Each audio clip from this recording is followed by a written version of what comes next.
Nice, guys. Thank you. Thank you very much, everybody. Thank you very much. This morning we woke up to more sobering news about the state of our economy. The 240,000 jobs lost in October marks the 10th consecutive month that our economy has shed jobs. In total, we've lost nearly 1.2 million jobs this year, and more than 10 million Americans are now unemployed. Tens of millions of families are struggling to figure out how to pay the bills and stay in their homes. Their stories are an urgent reminder that we are facing the greatest economic challenge of our lifetime, and we're going to have to act swiftly to resolve it. Now, the United States has only one government and one president at a time. And until January 20th of next year, that government is the current administration. I've spoken to President Bush. I appreciate his commitment to ensuring that his economic policy team keeps us fully informed as developments unfold. And I'm also thankful for his invitation to the White House. Immediately after I become president, I'm going to confront this economic crisis head on by taking all necessary steps to ease the credit crisis, help hardworking families, and restore growth and prosperity. This morning, I met with members of my Transition Economic Advisory Board, who are standing behind me alongside my Vice President-elect Joe Biden. They will help to guide the work of my transition team, working with Rahm Emanuel, my Chief of Staff, in developing a strong set of policies to respond to this crisis. We discussed in the earlier meeting several of the most immediate challenges facing our economy and key priorities on which to focus on in the days and weeks ahead.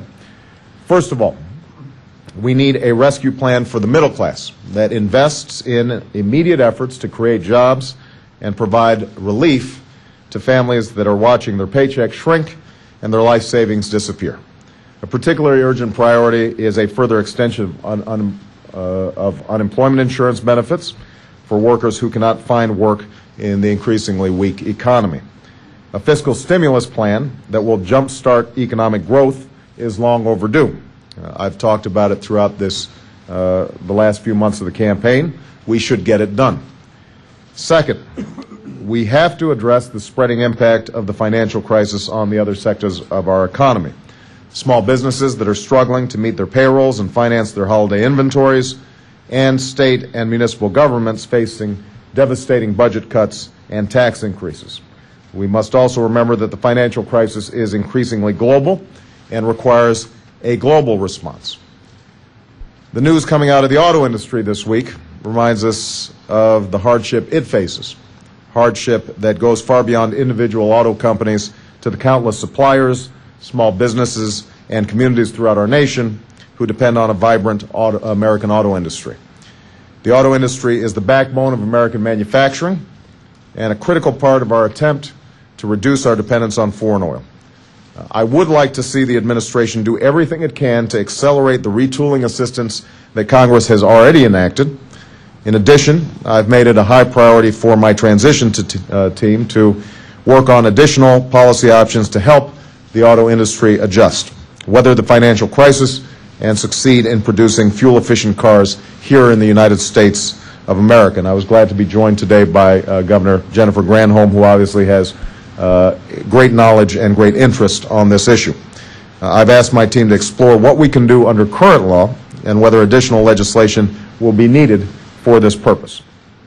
Third, we will review the implementation of this administration's financial program to ensure that the government's efforts are achieving their central goal of stabilizing financial markets while protecting taxpayers, helping homeowners, and not unduly rewarding the management of financial firms that are receiving government assistance.